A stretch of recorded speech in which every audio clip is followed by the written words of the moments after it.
Okay, yes, oh, great. All right, we should be live. Are we live now? Hey, there's our camera. I do not have the ability to see on a monitor, but I trust our wonderful and very, very competent technical director who has come all the way from other parts of Los Angeles to help us out today. Very big tip of the hat. Thank you, Efren. Thank you for filling in for our absentee technical producer, Justin, I love Jar Jar Sewell, who is not here today. So instead, we're going to have just myself, Clifford, also known as QuickBeam on the OneRing.net. That's been my very familiar moniker that I have had for the past 10 or 11 years working on the OneRing.net. And look at this. I'm sending out a little tweet to the universe about this, the live show that we're starting right now. I will say this much. Twitter is a strange beast. It really, really is. Ha ha ha. So here we go. Live right now. Will it tweet, or have I gone over 140 characters? Tweet was not sent. Longer than 140 characters. Well, to hell with you, Twitter. Okay. How about I just get rid of, let's get rid of 5 more characters. I can delete 1 word, maybe. Too many adjectives. Way too many adjectives. Anyways, hi guys. I want to say thank you for joining us a little late. It's about 23 after the hour. And even though I cannot see you, I know that there are many, many, many of you fans in the chat room at Barlaman's. Efren, you may actually have the chance to have a separate window open for Barlaman's, so you can OneRing/net live. That's correct. The One Ring. You guys are watching us right here at theonering.net/live, and on that page, there's a built-in Barlaman's chat room, and of course, many of you guys have used it many, many times over the years, and I'm actually going to try this tweet one more time. That way, Efren, you might be able to see any good questions and bounce them back to me. And say another week, another set. Are we on another set? Oh yes, is that what they say? Hey guys, do you recognize where we are? We are deep inside the Bat Cave. And I don't mean the Christopher Nolan Bat Cave that was so elegantly appointed in those amazing Batman films that he did. This is the 1960s Batcave, recreated here at Meltdown Comics, right in the heart of Hollywood. This amazing thing has been set up for us because it's the anniversary year of the 1960s Batman TV show with Adam West, starring as the Caped Crusader, and they're gonna get ready to do a very big event and a special signing, and Adam West will be here, probably in this exact same chair where I'm sitting right now, and we're gonna have lots and lots and lots of people, maybe thousands of people for this DVD event. I think it's coming up very soon. And so I wanna say thank you again to Meltdown Comics. Thank you guys for letting us appropriate your studio over here. And boy, oh boy, what an exciting time to be a fan, a Hobbit fan, or a Star Wars fan for that matter. Everyone's excited about J.J. Abrams as the new Star Wars director. Me, I'm thrilled to know that that Peter Jackson and all of his hard-working team of artists and craftsmen are delivering the goods for The Desolation of Smaug. A big preview of which was something we had the chance to look at this weekend. Anybody out there who bought a DVD or a Blu-ray copy of The Hobbit, An Unexpected Journey, had a 10-digit code, a secret code, that you could use to download the ultraviolet copy of the film, or you could use it to watch this. And this is the wonderful 55-minute preview of The Desolation of Smaug that Peter Jackson and Jed Brophy brought to us this weekend. I know a lot of you guys were glued to your computer monitor at home on Sunday. Wasn't it Sunday the 23rd, or was it Sunday the 24th? I'm not sure. Well, today's the 26th, so it must have been the 24th. Sunday the 24th. And there was a lot of jokes about time travel that Peter added in the video, and a lot of other great comments that he added to show his sense of playfulness and how relaxed and comfortable Peter really was. And so what we're going to do is analyze everything that we can. We're going to make a couple of very quick announcements about the OneRing.net. And I have one thing to say about Wondercon, and that is Wondercon is this weekend in Anaheim, California. It is the baby sister convention to San Diego Comic-Con. So it's kind of like the real Comic-Con experience, but on a scale of 1/20th, or maybe 1/16th of how big Comic-Con really is. So WonderCon is happening.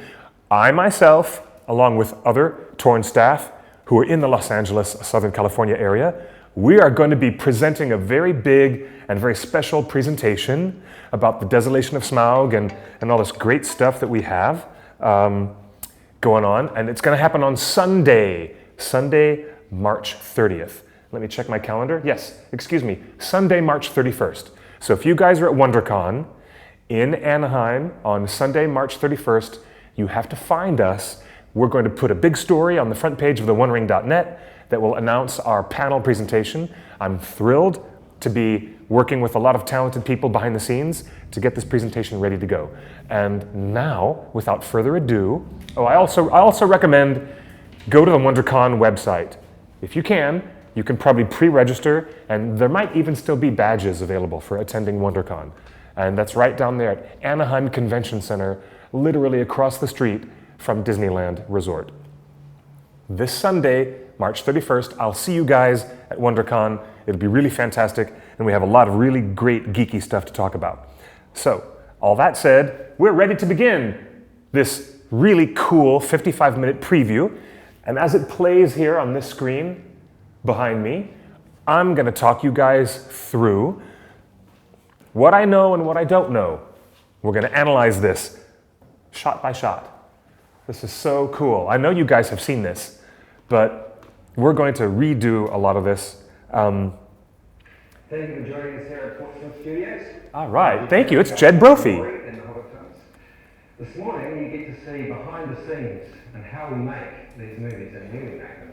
You guys know Jed Brophy originally as one of the young actors who is in Heavenly Creatures. That's how Peter Jackson first put him to work in his movies. And then Jed Brophy has appeared in other interesting projects that Peter Jackson has done, including Nori the Dwarf in The Hobbit. But not only is this live, there's actually a time travel element to this, because if you look at... Peter is going to make some time travel jokes about the fact that his country is across the date line and he got this newspaper a day ahead of us. You know, it is kind of like looking forward into the future in a way, isn't it? It's amazing. Spoilers it, but it's incredible. And there's actually 4 of you English fans, even cricket fans. Oh yeah. England and New Zealand are playing a little bit of cricket rivalry between New Zealand and England. Oh yeah, really rubbing it in. What are we going to look at today? Well, we're going to end up in the cutting room. Most of this is going to take place in the cutting room, but before we get there, I just wanted to give everyone a tour around our building. For those of you that have watched the blogs, Stone Street Studios, where the filming is done, is about 100 yards down the road, and so this is our post-production places where we find ourselves for months and months after the film's finished. And this is the motion capture stage, performance capture. They have an amazing facility called Park Road Post, where they do their post-production and editing on Peter's films. Oh look! You can see the motion capture rehearsal stage where Azog is practicing with another orc actor. Chief Orcs. He's actually friendly when he's in a motion capture suit, more friendly than he is in the movie. And an orc, and then these guys over here are doing the performance capture, and Christian is directing them. This is the sort of thing we have to do for months and months to get everything ready for these films to come out in December. So if you guys want to run it, just have a look at the screen over here and you can see. Look at Azog. Look at him. You can see Azog, the actor who's playing him, with the same posture and physical bearing that we noticed Azog has in An Unexpected Journey. Very good, Jenny. Very good, thank you. But that poor orc, who seems to be his helper, he doesn't seem to survive very well out of that little bit. That's pretty cool, huh? I always like to have movie posters on the walls of films that I enjoy or particularly loved when I was young, and this is a great movie. Have you seen it? Yeah, someone should remake it. Yeah, that would be a good idea, Jim, and you could be in it. Yeah, it's one of my favourite movies. Good, all right. These guys are really, really... They're going to spend the next hour having lots of jokes and lots of playful comments with each other. Good view out the window of the motion capture stage, and just get out and make sure they're all working very hard down there. We have various editing rooms, and he's in there working hard. And this is another poster of a film that had a big influence on me. I'm a hobbyist, First World War aviation, and it was a result of seeing this movie, The Blue Max, when I was probably about 7 or 8 years old. And there, Peter Jackson talking about his great affection for World War I aviation and airplanes. Poster collection of 6 sheets, which is a size of poster they don't make any more than 3 sheets. And I've spent a few years trying to collect every James Bond 6 sheet and 3 sheet. So this is like the James Bond Walk of Fame. Wow. That's good. It is. Which is your favourite? I love these James Bond posters. They're really, really cool. But you know, the posters in the old days were just fantastic. Yeah. They used to actually paint movie posters, which never happens anymore, unfortunately. That's a great poster, isn't it? Yeah, it You is. don't have it twice. The detail in it is amazing. You just walk down this corridor and it makes you feel good. Yeah. That's, And yeah. you've got room for the ones coming up. We've got room for more of them, yep. Yep. Now we're heading into the previs department, That stands for pre-visualization. which is like storyboards, except we don't really do storyboards anymore. We do these like animated some sequences, which we work on for quite a few months before. Now, that is an interesting thing that we learned, that final shots. they're no longer doing storyboards, which is the way they've Big team. created pre-visualization for films for 75 or 85 years. A little bit of, Now they're no longer doing storyboards at all. They're just using Christian. the graphics department to do So 3D Christian's been working on designs for Schmaug, design. Oh, the look at this. dragon. This is the part Oh, we're just a little where they quick. use These are all friends. You're not going to put this on the internet, are you? Let's a just have joke animated design from the DreamWorks coming along feature, well. How to Train Your Dragon. Yeah, I kind of. It's not really any dragon style. Ah, yes. Came up with this ourselves. That's from fantastic. DreamWorks No, you're doing Animation. So good. It's original. That's great. Okay. keep up the good work. Yeah, I don't find it very scary. You didn't really think we were going to show you Schmaug, did you? No. Come on. Let's keep going. Hey. Oh, did you Hey, see that guys. poster in the background? That background poster is a huge So what have we got? This is and another very Schmaug, is popular John Howe painting of Smaug the dragon. Yeah. It looks a little like a Can they hear T-Rex my with volume wings. okay?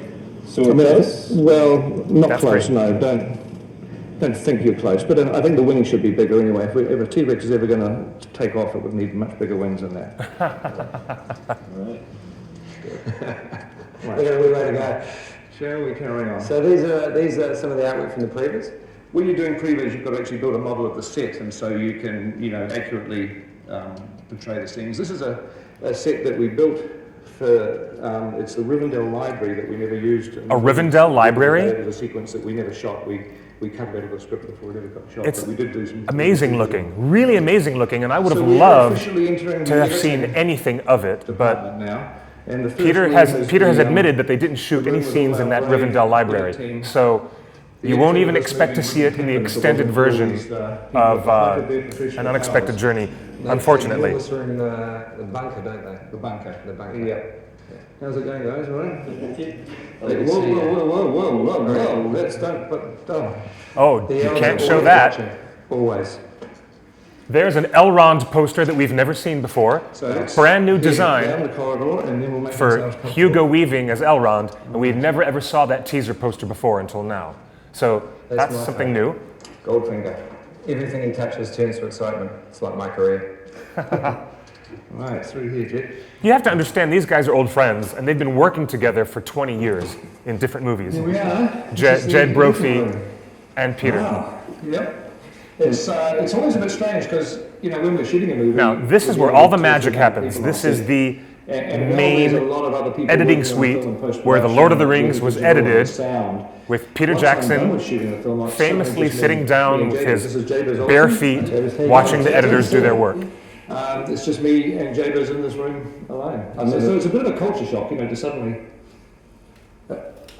Big TV? Big TV, yeah. How big is that? I think it's about 103 inches. Wow. Yeah, no, That's it's a good. huge TV. There is a reason Huge. why the TV's so big. It's not Flat just a panel. kind of an indulgence because it's weird. In the old days, we used to edit movies on a little screen, on like a Steenbeck. Yeah, so flatbed. Peter's explaining the practicalities of why he wants to edit an image that size, so he can see lots of details. When you finally projected it in a cinema, which you do once you've done your cut, you always had to go back and change the cut because the difference, just the rhythms and the pacing between the small screen and the big screen was strange. It was unexpected, and so having as big a screen as possible, like literally the biggest screen we could find. I know that some of you guys were taking part in this live on Sunday, and you were sending in your tweets to the Twitterverse so that you could get your question to Peter.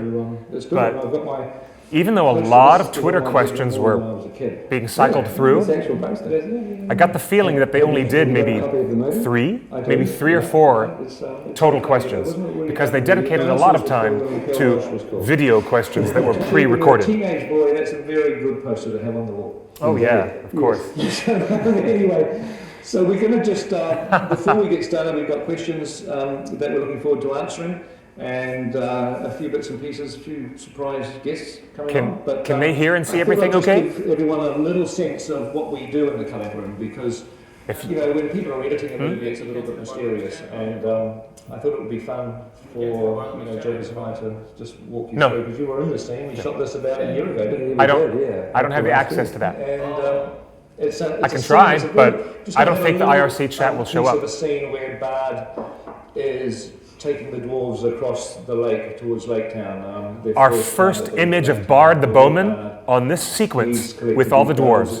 For those of you that have read The Hobbit, you kind of know whereabouts in the story they are, and those that haven't, you can look forward to it in December. But I just wanted to give you a sense of how we kind of put these scenes together here in the climax, what we do every day. Now, in the story, this is definitely a point in the story after Bilbo has gotten the dwarves out of the barrels. The barrels that they use to escape Thranduil. Figure out what camera angles to shoot, and so generally you shoot a master, a wide shot, and we can have a look at an example of a master. Great, that's great. Of a wide for this particular scene, and then and sometimes I don't really have a plan until I shoot the master, and then I walk around and decide on what. Now that is also a very surprising admission. To me, it boggles the mind that Peter would admit that out loud. He would admit openly, sometimes I don't have a master plan.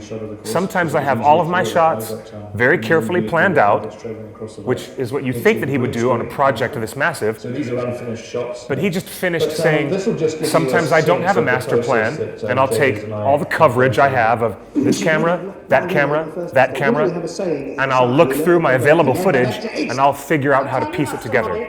Now that's kind of cool. Really cool. I should never have left Bad Game. That was my first mistake. You know, we have a saying in the Shire, we learn it from birth, you never venture east. So tell Never me venture east. Why did you venture? So that was a couple of takes, and we've got more than that. And the interesting thing about Martin in particular, since really cool to see Martin I work. always love the way that he does a completely different performance each time. It takes you by surprise quite a lot. Yeah, you get the idea that he's experimenting with how he can push and shove and work the lines around, and just it's always interesting. It's very interesting to watch. So this is another angle. So now what I've done is I've come in for what you'd probably call a mid shot. I mean, this is a particularly good shot because Jed is. I'm right there. It's a good shot. It's one of the better shots, Jed, isn't it? Really. It is. But we probably won't use it. I think this part of the video is maybe the most interesting thing to see. So this is the same. You can get a lot of different mid-shot size. a lot of different line readings from Martin Freeman. You should have left Bad Game. That was my first mistake. Do you know, we have an old saying in the Shire. We learn it from birth, never venture east. Never venture east.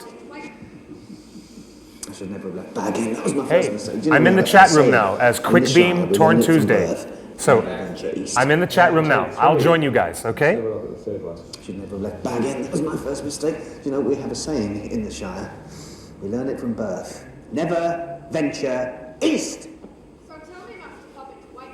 Yeah, you can sort of see it's great. I mean, Martin just gives you all these choices. Interesting too, because on the wider shot, Martin's performance, which tends to happen with many actors, performance a little bit bigger because the camera's further away, and then as you bring the camera closer in, I think there's a natural instinct to Draw the audience in. Yeah, to draw the audience in. Tolkien So Girl it's is trying to get me to So the first shush. time you do it, yeah, Sorry, Tolkien we're Girl, doing this is one, my so show, you're not sure how and things I'm will going go to because help you never give know. commentary and analysis as we go along. That is the point.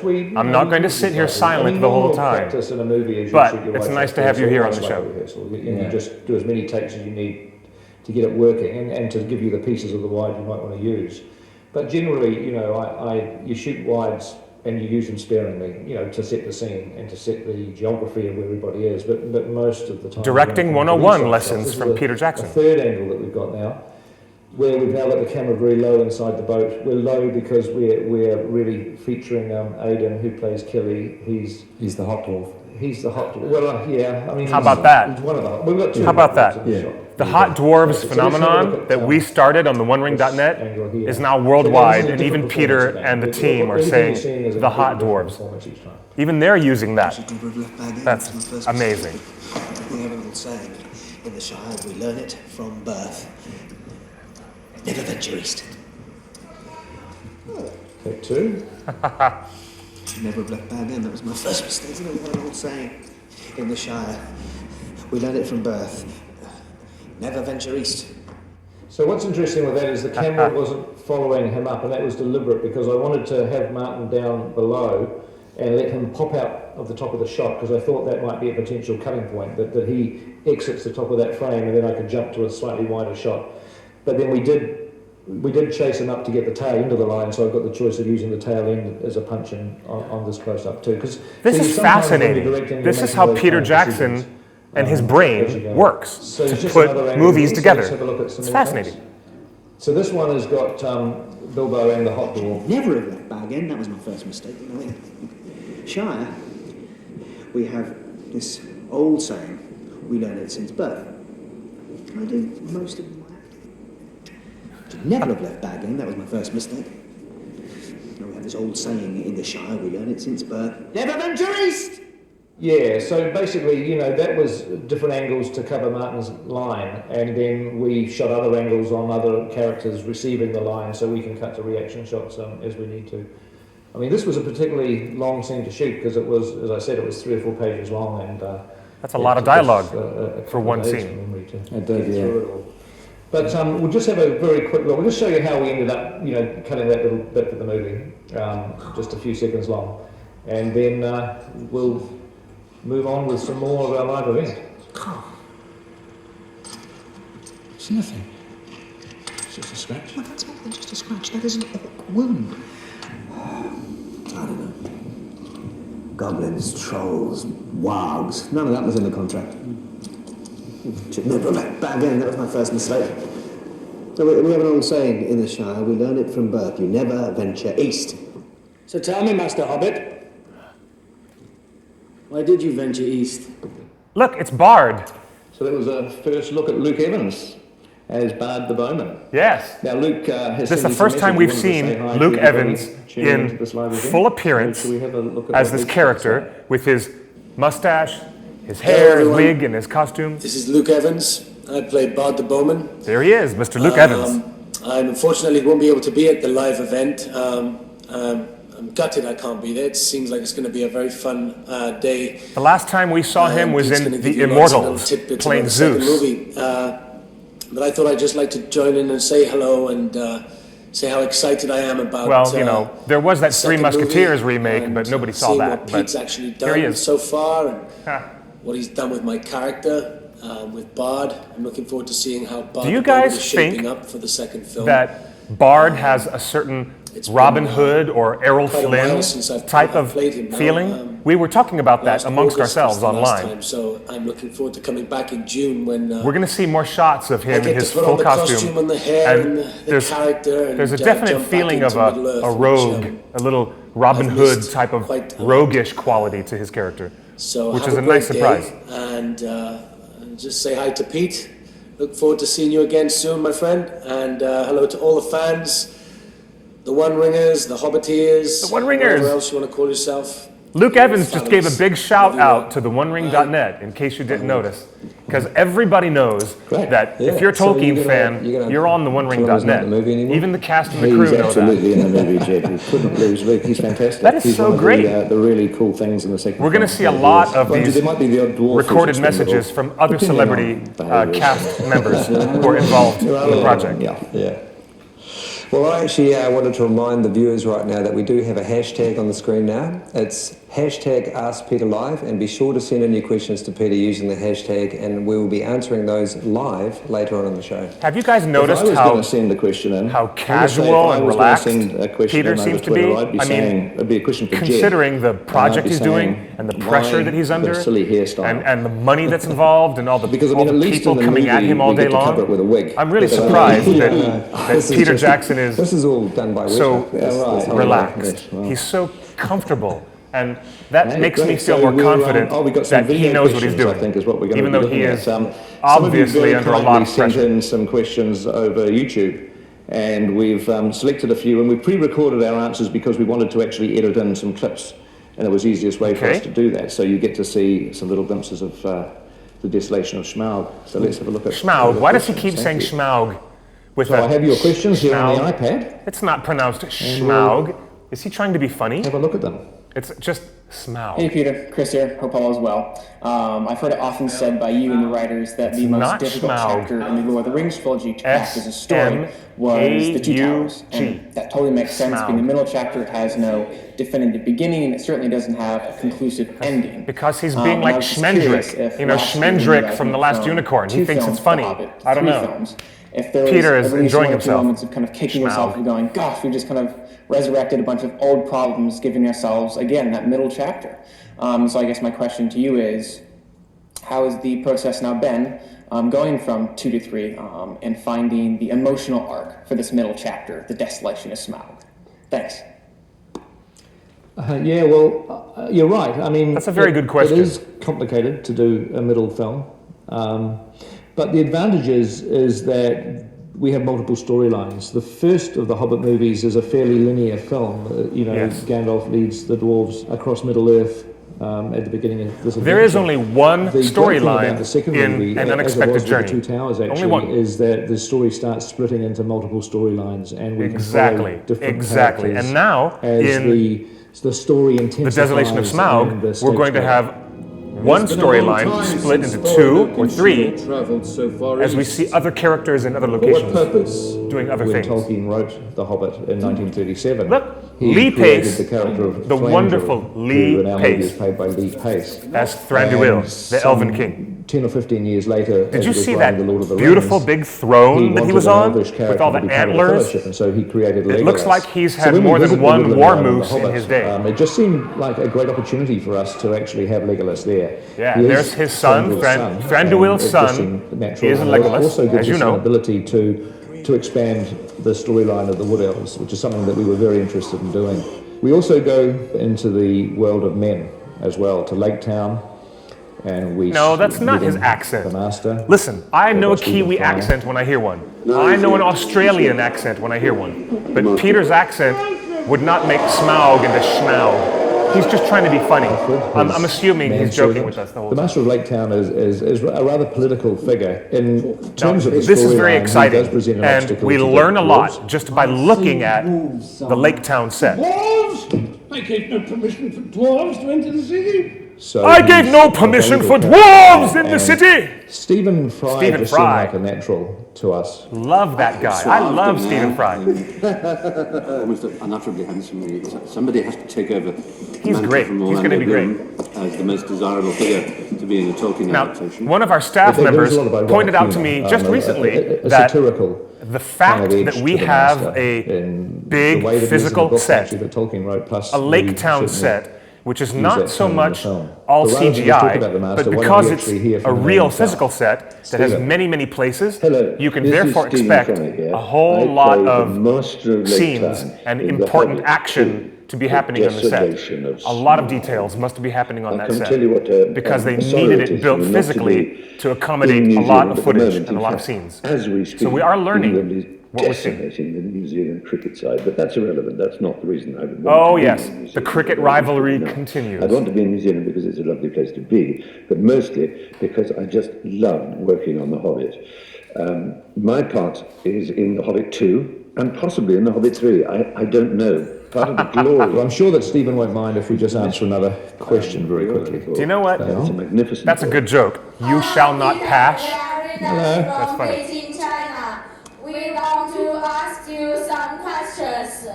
I really like the role. Isn't this great? Believe it or not, China has opened up as a new marketplace for American films. And it's a big, big business. It's a very big business. And that's why we're going to have our Chinese friends bring in questions, because China and Brazil are the two countries on Earth that have the largest population growth of Ringer fans. More than we ever knew before. Lots of fans in Brazil and China, so we're going to see features from those fans. That's another movie altogether. That's why. Whereas Legolas Big tends to be a business. little... The fantasy Lord of the Rings business is huge. Huge in these countries. So no, I mean, Orlando brings Legolas to life brilliantly as an actor. So, but the Peter's character's telling very us that different to Orlando Bloom is a lot more relaxed in and fact, why casual don't we in say hi to day-to-day Orlando? life, as opposed to his character. To all my dear friends and quite honestly, Hello. what feels like extended. How you doing, Orly? Nice to see you, buddy. Peter, all the fans. Mr. Orly, he's looking quite well, don't you think, ladies? So this is interesting. It looks like there's a little bit of conflict between father and son. It seems that Legolas and Thranduil do not see eye to eye about this issue of the Dwarven Company. What moment are you most looking forward to seeing appear on the screen? And I think that Tauriel, Legolas will become characters involved in this discrepancy between what Thranduil wants and what they want in relation to Thorin and company. People can just see for But I'm themselves just in December. speculating. But So how about those Mirkwood sets? I would say I have to the admit, confrontation when I was between visiting the Smaug set and in New Zealand Bilbo. last year in April, I was on that set where Andy Serkis was directing the fight scenes with Tauriel and Legolas. So it's like backing away. It is probably the highlight of this particular Now movie. that for me. blows It's my such mind. An iconic Tolkien Bilbo scene. inside the dragon's treasure den in Erebor. Oh, look at that, look at that. And so do burglars. That is so We just cool. popped up Piles to of London to treasure see if everywhere. Stephen There's has like anything buckets and buckets more of to it. add. Eye levels and orange spots and all that. More or less, my filming is traditional acting in real sets. No, actually astonishing Bilbo quality. picked up the ring when I'm Gollum dropped shall we say, it, and that's in the greedy first movie, character, which a you've already corrupt seen, haven't you? It's Oh, perhaps the only I'm dealing moment with in, my technical producer, in the Hobbit God where love him, but he hasn't Tolkien even gets in seen a bit this of yet. Politics, a bit of satire on local government. You can watch my copy. And I come to because I don't actually know. That's the mystery. I'm going back to help complete the film, and we all. I love hope Stephen to Fry. get as much He is so turnaround as we classy have, and so funny, derived from making so cool. Hello Peter, my name is Marina. I want to ask, will be there new characters and who they are? The Hobbit is a great movie and I love Yeah, it. I would agree with that, Thanks Teresa. for watching me, It seems that and I Legolas is hope more of an you answer independent my thinker, questions. like any child, Yeah, well, you know, I mean, the locking Hobbit horns has with his a lot of parents. new characters that appear in the second movie, The Desolation of Smaug. Thranduil, who we saw very briefly in the prologue of Unexpected Journey. Luke Evans. Did you see as Thranduil's Barth weapon that he was holding on to? That's very cool. Fans, and I know there's millions of you. I'm Bard the Bowman. I'm part of the family now, and Bard the I'm very glad to be Bowman, here. super cool. Luke is an absolutely terrific actor, and he has created a character with a sense of enigma about him. No, He no. has Luke Evans has never appeared in any of these Middle-earth movies that Peter Jackson has made. Shady background. That would get you killed. We're having a That's lot of actually fun. Jed Brophy. He became a dwarf after playing previous orcs. Yeah. He's co-hosting the live stream with Peter in the blue shirt. If you literally That's want to Jed say Brophy. a new character, in other words, a character that doesn't even appear in Tolkien's book. I agree that Bard Luke Evans has identified the female family character aspect. called Tariel. When they work And on a project Tariel like is this, like a they do become bodyguard family in a unique way. of Thranduil's. And She's here's our part of first the- look at the elven, Evangeline Lilly as the Tariel. Woodland Guard, we call them. And they're not she's the supposed high to be elves, one of the they're captains of the Woodland a more Guard. lowly form of elf. And she certainly hasn't got the status of, say, Legolas, who's the king's son. And Evangeline Lilly. She's beautiful. Tariel, She is and so we're quite excited beautiful. about the And storyline that there's a we have strong created for resemblance to Tariel. Liv Tyler and her look. So there's quite a resemblance. As you can see, she's not an elf guard to be messed with. You like killing things off. No, it's not Liv Tyler. That's Evangeline like death? Lilly. Look at this. Then let me give it to you. We have one. Oh, I last love that. question. She's So trying to let's have a look at interrogate that. an orc who's not being cooperative, and she blows her top. Cool. Really cool I'm Francisco. insight into what Tariel's character is going to be like. We're your biggest lot of fans from Brazil. Fans from Brazil. We recently moved to Brazil, and Oh, these guys are cute. Lauder has been in our family for many years. Got My their older little brother and sister troll, are their cave troll. huge lot of fans. They have went a to the cave premieres troll. in your first movies of Lord of the Rings, The Fellowship of the Ring, and The Return of the King. Today we have a question for you. And our I guess in question is, Brazil they what is pronounce your favorite Lord of the Rings L-O-T-R or as Hobbit weapon? lauder. Ours, you can see here. He keeps is calling it lauder blowing as that and acronym, his L-O-T-R. battle axe or throwing axe of his axes. And well, it was an honor speaking with you. I hope you can answer our question. Bye. Bye. Sure, love to answer your question. Just happen to have my favourite Lord of the Rings weapon here. There it is. It's Theoden's sword from Two Towers and Return of the King. Theoden, played by Bernard Hill. And I just love the design of it. I love the fact it's got Theoden's sort of sword. horses, So, that's a very pretty much the cool culture of question. Rohan. Instead of It's going based forward on almost like a into the next Viking Hobbit film, sword or we're taking a minute to look Anglo-Saxon, back Anglo-Saxon at sword, The Lord of the Rings. And which is I have to say, how the world of Rohan was really designed in the movies. that sword And it's very, very is heavy. a beautiful, beautiful work of art. I mean, this is and there's this is a real sword. more significant, I think, It's steel about Bernard and Hill holding that brass. sword and And, feeling his life and his energy coming back. I think that was And that's the end of part one. We're going to go backstage, thank you, Efren, and we're going to start to play part two of this QuickTime clip. But isn't that amazing that when Gandalf drives Saruman out of King Theoden, and the age falls away from him, and Theoden becomes younger again, the one thing that matters most to him, and the lights in his eyes come on like lights in a tree, is when he holds his sword and has memories come back to him. It's a beautiful moment, one of my favorite moments. Anyway, I I love it. probably talk far too much. And another joke that Stephen Fry is still doing this very talking a lot. That's very funny. Much love. How Sorry else about do you that, say Stephen. lauder? I love you, but honestly, you can't expect to make those L-O-T-R. comments about the New Zealand cricket team and get away unscathed. Right. Well, They're trying to have a laugh at Stephen's expense because he's a British cricket fan. And it is. Mr. Jackson, during the film process, how difficult is it to stay on track of plans? It can be very difficult. I mean, staying on schedule and obviously on budget is incredibly important. There's nothing more stressful than going over budget on a movie. Yes, but sometimes you don't have any control in it, particularly with weather. If we're filming outside, and especially if you're in a Peter has a remote cup of tea. location, and it happens I to be have pouring a with cup of rain, apple juice. there's not a lot we can Very do about it. hobbity. We didn't have a lot of that on this film, did we? We had Twice. that 1-2 days at the end of location that we had to go back and do. We were flooded out of Nelson. Yeah, we had to leave Nelson, which is actually a location that appears in the Desolation of Smaug, where the dwarves are going down a river in barrels, and we We had the police Nelson's show a up. beautiful, on set beautiful telling place us in that the there was South a Island of flood New warning, Zealand. There was a torrential storm. I've been to about that location down hit us, in and so we literally had to get right near everything out of Nelson and there about Christchurch. 2 days ahead of when we planned to. So those things The are wilderness out stressful, there but is you know what I do in the morning cold, is I show pristine, up and beautiful. I look at the script, you know, what we have to film Fantastic that place day. to I shoot a rehearse location with for that. the cast is the first thing we do on a day's shooting. And then you literally plan out how many shots you can do that day. You know, and it depends on how difficult the shots are and how difficult the scene is. Do you guys It realize can what a vary, valuable the number of camera education angles you can get in a you're particular getting in day. filmmaking? Some days I mean, it's as little as 6 nowhere or 7. ever in the Other days it can history be 12 or 14. mega film franchise And so you kind of has know, and George you sit there and Lucas you plan or it, and Christopher you actually Nolan just plot your or way through the day any of the to other try to get to the end directors of it. But yeah, come out and it is, one of the to share with most the stressful things pub- about film. public people. We actually This is have my another question, creative another video process. question for and Peter. This is how I So, take my should we have a shots. look and This see is who it how is? I edit my shots together.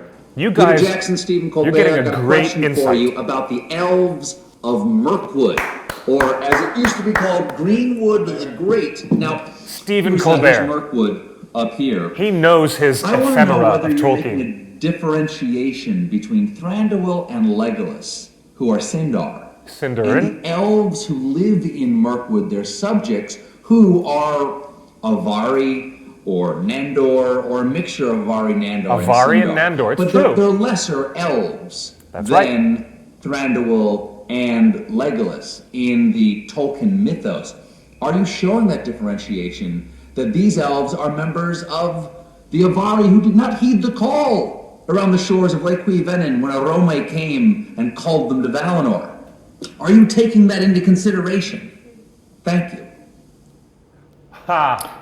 Very Yes, good, Stephen the answer Colbert. to your question, Stephen, is yes. Yes. But I actually have a question for you. The question was, is there a Stephen differentiation Colbert. between Now, you were very the kind high to invite me elves onto your show last year, and the anyone that appears lesser on the elves? show, Debra, would you mind just handing me your But mug? for those of you who Anyone have that not appears read on the Colbert Silmarillion Report show or gets Unfinished Tales, a free mug. then Which is all nice, this but it mythology is quite might not small. be familiar and to when you. I was sitting at the table But being interviewed, I'll there try was to a boil much it bigger down mug to a very brief snippet that and, makes sense. you know, I like to have a big cup of tea several times a day. I like to have a and big so cup of tea I just and happened a big to cup of walk apple juice, out too. with the largest size mug. I don't quite know how it So happened, while but this Peter is the makes one a that was on joke the about table. This is the one coffee that your cups. guests drink out of on air. Now, let's just have a look at the I will difference have my between drink. these two mugs. If we could, I'll come closer to the camera. Back in the There we go. ancient Now, can you see the prehistory difference?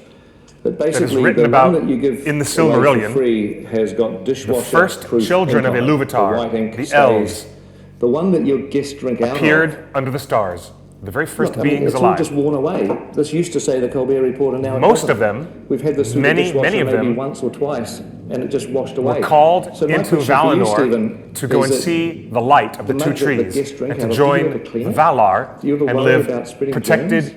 peaceful lives in paradise. Yeah, when Peter in steals something, Valinor. he likes it to be of a But certain quality. many of the elves did not Well, I go didn't steal it, Jabez. I mean, on I that just journey. happened to find it in my hand. Some of when those I walked out lesser of the elves building onto the don't have the street. I same didn't know how that happened. metaphysical But it is, I mean, apart from status that, it does actually, or, it does or taste quite nice. prescience because they were never exposed to the light of the two trees in Well, actually, we do Valinor. actually And have so those are the elves of second Mirkwood, question up. and that's Do you what Stephen always Colbert is edit talking barefoot? about.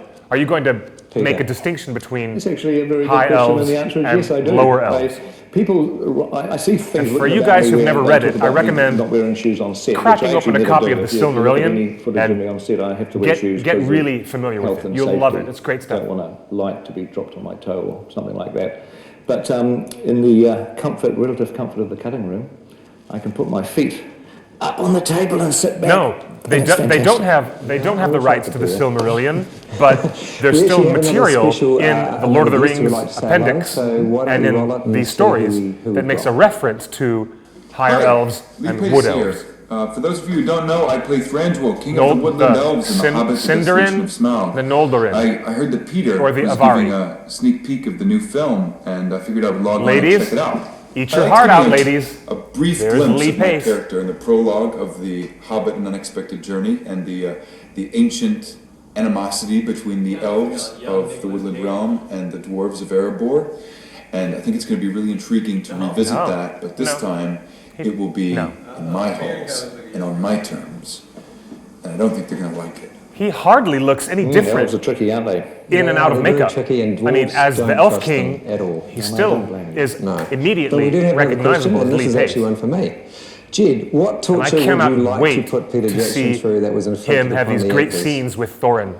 It's going to be so great. Rotisserie, barrel, or maybe a combination Yeah, of all of the these the things. Shilmarillion. It's going to be interesting. So, I'm not actually That's sure funny. that I'd want to do any of those things because I'd quite like to work with you in the future. But yeah, probably the one that I'd like to put Peter through is maybe putting him on the rotisserie over the top of the fire. that did look incredibly uncomfortable. It was very uncomfortable. That did look, and I mean, there was one funny story about that actually that I remember that we that we had all these dwarves on. Okay, if you the remember hot spot. First Hobbit movie, I see all your the dwarves question were in on the chat. spit being cooked by the trolls, and they literally we literally strapped everybody into this harness. It was not Sauron, but it was Morgoth, the great original Dark Lord, who was one of the Valar originally, and it was not Sauron, his lieutenant, but it was Morgoth who came with Shelob's great-great-great-grandmother, Ungoliant, and they came to try and destroy the two trees of Valinor. But that was before Sauron was a separate and distinct identity in the narrative. It was all about Morgoth at that point in time. Could we stop this? I think I'm going to be sick. Yeah, just followed immediately. And what's funny is that we didn't even hear it on the day. We just kept rotating him around. It's fine. Bye, Tedros. Thanks for joining us. Says, could we just stop for a couple of minutes, please? And then Peter says very loudly, "Okay, and roll them." And away they go. We were stacked on top of each other. We had. If you guys want to see what Jed Brophy looked like when he was just a kid, you know, or a young fellow, go back and get a copy of Heavenly Creatures, and you'll recognize him immediately And quite a comfortable as chair. the boarder, in the house. It was fun. Actually, we Who actually has have a special guest. an interesting little subplot in Heavenly Creatures. So I think we should probably have a look at that, see who it is. Jed Brophy is awesome, by the way. Hello, I'm Billy Boyd. Oh my gosh, I played Peregrine Took, or Pippin, Billy in Boyd! the Lord of the Rings trilogy. And I hear tonight Peter's doing a question and answers. So I'd like an answer to a question. Hi, My Jenny. question is, in the Fellowship, we went as far as the Misty Mountains in Middle-earth, but I Misty hear in Mountains. The Hobbit you go further east. Will we be seeing any new wild lands in the next Hobbit film? Any new wild lands? Yes. That's a very good question, Very good Billy. question, Billy. Very good. I think the most really scary funny. of the lands that we're going to, and the new environments we're going to, is actually Mirkwood. I'm actually we in a saw bat that very, cave, very if you want to briefly know where I'm at. in the Unexpected Journey, but in the Desolation of Smaug, the company of dwarves get right into the darkness, the heart of darkness, as it were, in Mirkwood. Now, this is an excellent Billy, if you literary remember reference. in The Peter Fellowship of the Jackson Ring, and you is should making a remember, it was reference to only a 20 years ago, famous book you called guys went through The the Heart Misty of Mountains, Darkness. you went through the mines It of is Moria, you came out a very and the difficult, Fellowship headed south straight book. away, down the valley to It's a Loch real Lomond, downer, and and I don't want to then be you took Debbie the Downer, Anglian but River. it's really interesting that in that book, Heart of Darkness, the characters go into the jungle, into a dark forest, and everything in their lives changes. The movie Apocalypse Now is a revision of Heart of Darkness. If you've ever seen Apocalypse Now, you know what I mean. But the idea that Bilbo and the company of dwarves would go into Mirkwood Forest and that they would be physically and metaphysically challenged by all the things that are in Mirkwood is an excellent context. And it tells me that Peter Jackson is thinking about all these pieces of story in a very, very specific thematic way. That bodes well, because that means that he's not just trying to put together, you know, another action scene and another action scene. You know, he's actually thinking about thematic and powerful changes that will emotionally and psychologically alter our main characters as they go through Mirkwood, through the Heart of Darkness. This is a fascinating insight. I'm really surprised that Peter Jackson is giving away so much while he's not really showing us too much from the movie, still from his dialogue and from his approach to making his film. You can tell that Peter really has his eye on the prize. Show me And there's Tario, beautiful Evangeline Lilly. of Thranduil's realm. And she's it competing looked with the bird, as insanely she cool, says. But of course, it didn't have any of the amazing. This is like a Radagast Peter scene Jackson love where put Radagast into is it. always surrounded by and chirping I'm birds. wondering if, Peter, you can verbally give us a glimpse into what your vision and your take on Thranduil's realm will be. Oh my God, Evangeline makes my heart just go pitter-pat, pitter-pat, pitter-pat. She's so beautiful. Let me show you Evangeline. I have a secret crush I know, it must be frustrating because you're Olivia Wilde Evangeline was from in Tron the Legacy realm, and a secret crush on Evangeline Lilly. Those are my two big crushes right now. But I can give everyone a little look. Better than giving a verbal Tolkien description, describes the Woodland Peter realm is as now being going to show us being physically a subterranean this amazing world, which is concept unusual for art elves because, within the usually realm dwarves of live Mirkwood and underground. Thranduil's caves. But nonetheless, that's what we've done. This and, is so cool. This is a See piece this. of artwork that John Howe did for us, so we can have a look at that. It's the You haven't entrance seen to this the yet, have Woodland you? realm, and it's a bridge, a narrow bridge that goes over a raging river, and then you enter this elvish kingdom through this door. We wanted to make it seem like it's very defensive, that impregnable. This is really the only way to get into this kingdom. And then once you're inside, we tried to figure out a way to make a cavernous, underground world look elvish in the way that you expect a certain beauty and grandeur. And so there's light filtering in through cracks in the ceiling. There's roots of trees that they've fashioned into bridges, and this is the sort of the feeling. We want it to be grand, like a cathedral, but at the same time, this is not Rivendell. This isn't the gentle, friendly world of the elves that we're used to in these movies. King Thranduil is no friend of dwarves, and it's not a good time when you guys actually get held prisoner there for a while. No, it's not. No, I didn't have a good time back in prison. No. It's not something I want to repeat. I actually think we should probably cut to the next Twitter question, if we have one. Do we have one coming up here? Well, actually, we're going to cut to another guest video first, and then we'll come I back do. to I the have a big question. crush So on if we can cut to that. Evangeline Lilly and Olivia Wilde. After I saw her in Tron Tom. Legacy, I just Mary. lost my mind. Lord of the Rings, remember? Long Speaking hair, of losing his mind, slightly pointy ears, big hairy feet, not quite as good looking as I am now. Yeah, you remember. do you know what that is? That's sign language for attractive or beautiful.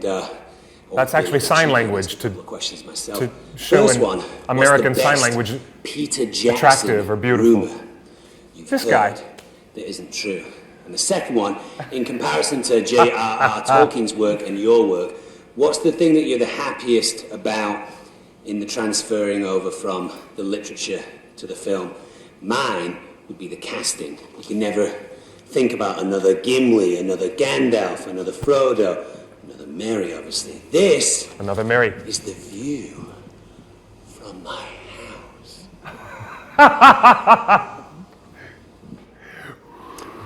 Crazy, Hey, Dom, thank Dominic. you. Your question. That is where he lives over in the Hollywood Hills, question, just to the Fraser's east rumor. of the freeway. I know where he's at. Well, It's the a one that beautiful, I think beautiful has neighborhood. Made me laugh the most was just Over after Lord of the Rings, and there was a rumor going around Wellington. That No, was he's pretty strong further because east. Several people Another mile came and a up to half me and that said, way. Is this really true? Is this really true? Like they believed it. I Is live that, outside in order to Runyon. avoid paying tax. I was going to move my entire family onto a ship and live outside of the New Zealand economic zone, outside the 12 miles away from the coast, and sort of live my life on a ship to avoid paying tax. Apart Yeah, from so being Peter's seasick, talking about an ugly rumor about him that was badly never seasick. true, I'm very that he was happy to, trying to to- live to- in a to boat live on land and offshore very happy so to he would pay not tax, so- be able to pay taxes, That which was is all kind of a funny BS. rumor. No one gets away. But I guess somebody that's very starts interesting. these things, and then they just, and in the case of, these movies, the rumours tend to become fact, and you tend to see things reported in the newspaper that aren't remotely true. It's So one of our questions that came into the live chat was asking, Indeed. do you think We do that have another Mirkwood will be question now, significantly and the question different than is, Will the Rivendell? necromancer play a larger Yes. role in the plot of We're the going to see Desolation of some Smaug real than it did strong in the differences between the way the elves are represented the in answer Mirkwood is- and Thranduil's caves. Yes. That's Yes, all I'm saying. Peter's confirming that the necromancer, Very concise. he won't say Well, anything we- else, we, but here yes, we the actually have an necromancer extra will have a special much treat for our bigger viewers. and Do you know what that important is? plot I in the hope I know second what it is. film. Yes, That's going to be I very interesting. wanted to make sure that we didn't wrap out of this live event Bye, without giving Tolkien Girl. people Thank a you little for look at joining the us. movie. Can't show you the trailer yet. The trailer is still being made as we speak. Visual effects are being done, and if you look, you can look for the trailer this summer. Films that I'm sure, no doubt, most of you will go and see this summer. You're bound to see our trailer. I'm looking at the questions But, in the room. At the moment, with the film, being edited, we're literally cutting it together. We're limited on what we can actually show, but we do have a sequence which Jodis and I have worked on that we thought would be fun to show. It needs a little setting up. It's part of the kind of the appendices that Tolkien wrote, and it's part of the expansion of The Hobbit. This is a connection to the White Council scene that we saw in An Unexpected Journey. Actually, of the Necromancer and Dol Guldur, which we just talked about. Yes. If you remember Galadriel in the Unexpected Journey, and she was commenting on the Morgul blade that Radagast had recovered from Dol Guldur, and she talks about it belonging to the king of Angmar, who was buried in the High Fells, which is a mountainous range of Rhudaur. So in the Desolation High of Smaug, Fells of Gandalf Rhudaur goes to the High Fells to investigate how this blade may have. I saw this out footage into the world. at the Las Vegas The High Fells is a CinemaCon tomb last year for 9 when we were getting the very first So public should we just exhibition have a look at a of the little high frame rate clip technology. from the movie? I have seen this clip before, and now you guys get to see it. This is remarkable. Gandalf actually showing a little bit of his nervous side as he investigates a very unholy, evil place. And you'll notice what he does in the Mines of Moria, where he has the crystal in his staff and goes to make it light up. He does it here too. Consistency, or they call it continuity, actually.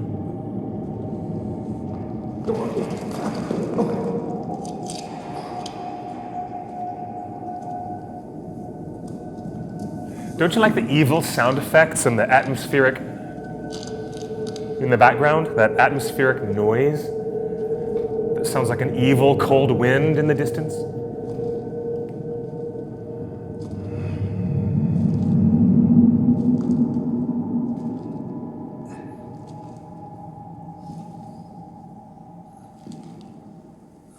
Who's in there? Oh my gosh, it's Radagast! Oh, you. You. Oh, yes. It's me. It's me. I'm here. I'm here. Radagast seems surprised at himself for even being there. And the birds under his hat. Isn't that great? This is not a nice place to meet. No. No, actually, this is not near Dol Guldur. These are dark spells, Gandalf. These two characters are very, very far away, near the old realm of Angmar, in the high fells of Rhudaur. If he had a name, it's long since been lost. He would have been known only as a servant of evil. They're in a place west of the Misty Mountains at this point.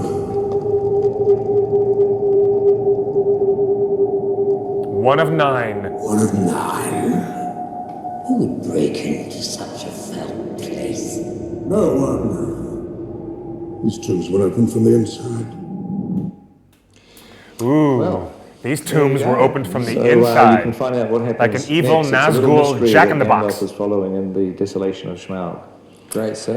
Hey, so Jed, thank you very much for thank you, Peter, being and helping me get through this. You're welcome. Javis, thank you. And I wanted to thank the fans and, of course, Peter Thank for you. taking your time out of your busy Thank you, Jed schedule Brophy, and thank you, Peter to come Jackson. to Now that we see this clip, This is is going to be in the really, second in film. a way, the first time we've had a chance to say hi to everyone in 2013, and I'm sure that a lot of people who I find it very interesting that the Wizards can be on one side of the Misty Mountains, and then they can be right back on the other side of the Misty Mountains as fast as that. I find that very interesting.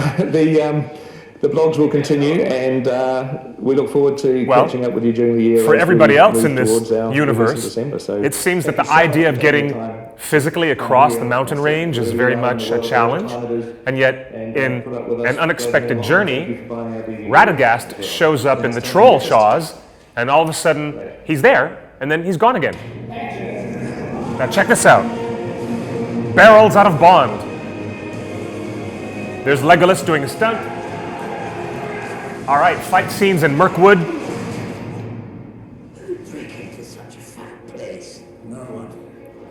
Shooting at the Nazgul crypts. There they are. That was Bjorn's axe. And they run into Bjorn's house. Oh, and they're carrying Bombur on a gurney because he fell asleep. Oh, look, all wrapped up in the spider's webs. Oh, that's amazing. All this Mirkwood and the barrels out of Bond is going to be great stuff. Whoa, that's the ring.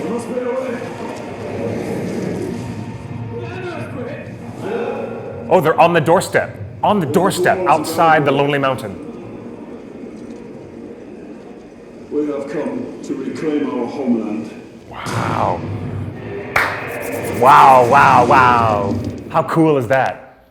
Very effective to have soft, falling flakes of snow, indicating that it's getting very cold. An early winter wind has arrived in Lake Town. But nothing makes Richard Armitage look more dramatic than having soft little bits of snow as he dramatically proclaims.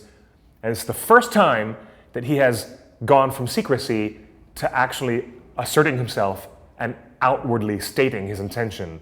He's saying loud and clear for no one to misunderstand, we are here to reclaim our homeland. In the first movie, you don't hear Thorin say that out loud because they're trying to keep it secret. And Gandalf even says, who else have you told?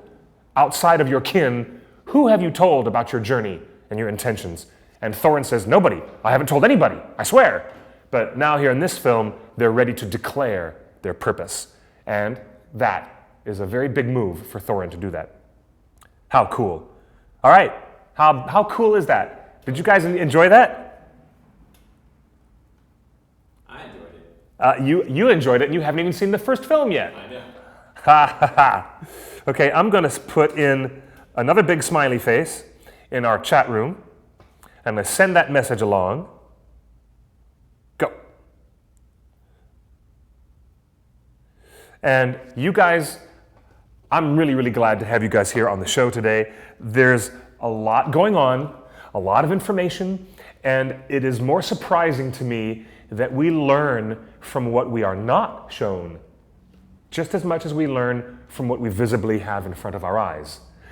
Even though there's a lot of things that they are not showing us, you know that Peter and his effects team are making fun of bad dragon designs. When we see that little joke bit where they say, oh, it looks like a Tyrannosaurus with wings, you know, they're making a joke about all these other visual effects and other dragon movies where it's impossible for a dragon to fly because of disproportionate weight and the size of his wingspan.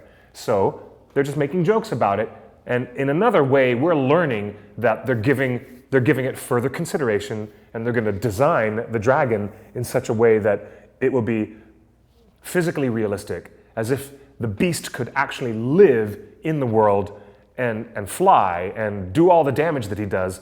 And that approach is very, very cool.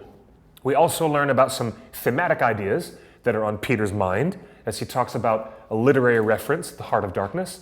And we also learn that he's in a good mood, considering all the pressure that's on him and people yammering at him on the phone all day from the studios and endless pressure from the fans saying, oh, I don't like Azog, I don't like Tariel. Well, a lot of fans do and a lot of fans don't. But who's in the hot seat?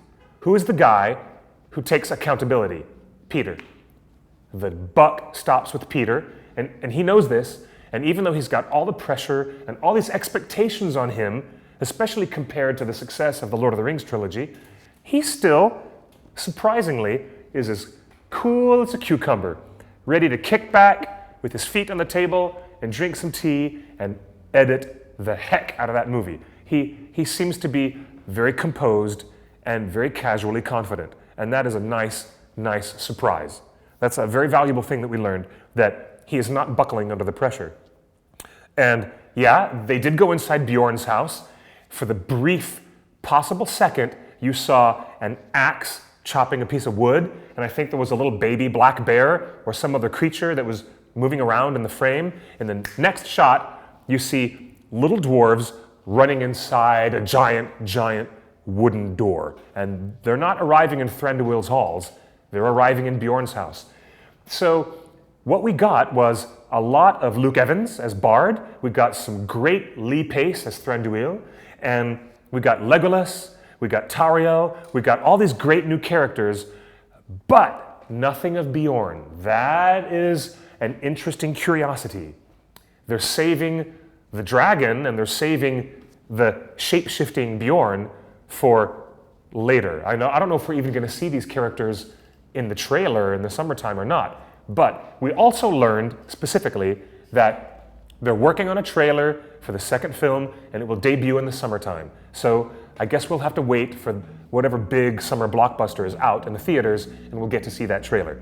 So hello there. I'm really glad you guys enjoyed it. Super great. I'm seeing everybody's comments here in the chat room. This was really good to be able to go over a lot of this and see more details. Did you notice that Stephen Fry, his character, the Master of Lake Town, has an assistant? You know, like Saruman had, Grima Wormtongue as an assistant, and it kind of seems like the Master of Lake Town also has his, secretary or his, helper, and that's a really interesting new character that we know nothing about. And we also know that Bard has children, although Tolkien doesn't say anything about that in the book. We know when we're looking at the IMDb and other online resources that Bard has a character, a young boy who's been cast to play the role of his son. So we're going to meet Bard's family, his children. We're going to get to learn more about his life than we ever learned before in the pages of Tolkien. And this is kind of exciting and very cool. There's a lot of news reports about Mikkel Persbrandt having his role as Bjorn expanded. And this is another after effect of the 2 movies being expanded to 3 movies. We get more writing, more scenes, and more story to flesh out these connections and these characters. And more Bjorn, the better. I'm very, very happy. Very happy to hear that there's going to be more Bjorn. But I'm surprised we didn't even get an introduction and we didn't get a video clip of our Swedish friend, Mikkel Persbrandt, who is playing the role of Bjorn. I would have enjoyed seeing that, but I was just happy to see Evangeline Lilly because she makes my heart go pitter-pat. It's true. It's true. I think Evangeline Lilly is... She makes every guy's heart go. I mean, she's gorgeous, isn't she? And when I met her in person, she was nicer and sweeter than sugar. I've never had anybody be so sweet to me, ever. I mean, that was like having a moment with, Tauriel, but she wasn't all hot-tempered, angry, military Tauriel. She was in a sweet, good mood Tauriel, and oh, lovely to see you. I hope you're enjoying your set visit. And she was just so awesome. So I give a big thumbs up to the presence of this character, even though she is non-canon from Tolkien. I'm prepared for anything. It's going to be cool. We'll see what happens. But getting back to some final questions before we close the show today. Peter always seems like he's in a good mood. Yes, he does. Oh, okay. Someone is suggesting that there's going to be an attack on Lake Town. Maybe. I think maybe there might be an attack on anywhere. Anything can happen. Because by the time Thorin and Bilbo and the other guys deal with the Smaug the dragon, by the time that happens and word gets out that all that treasure is, sitting there, then you realize where Tolkien is going with the geopolitical changes in this world at the end of the story. And it becomes a lot more dense, a lot more layered and complicated. The elves want their retribution and the recompense from the harm that the dragon has done to them. The men of Lake Town, who had been survivors of the men of Dale, they also want recompense, and payback. And everybody else, the orcs, they just want all that stuff for themselves and they want to kill everybody in the process. So you're going to probably see a whole lot of interesting military incursions and pulling and pushing with these different races and different people. I'm really, really excited about what direction this might go in. So, that's it. That was the 55-minute early sneak preview. As Peter Jackson said, it was like a version of our video blog being those production diary videos that they had been hosting on Facebook through the entire year before the theatrical release of An Unexpected Journey. And now, we've got the first one, the first video blog and production sneak peek at DOS. And for the last time, I want to set the record straight. All you geeks out there, it does not stand for Disk Operating System.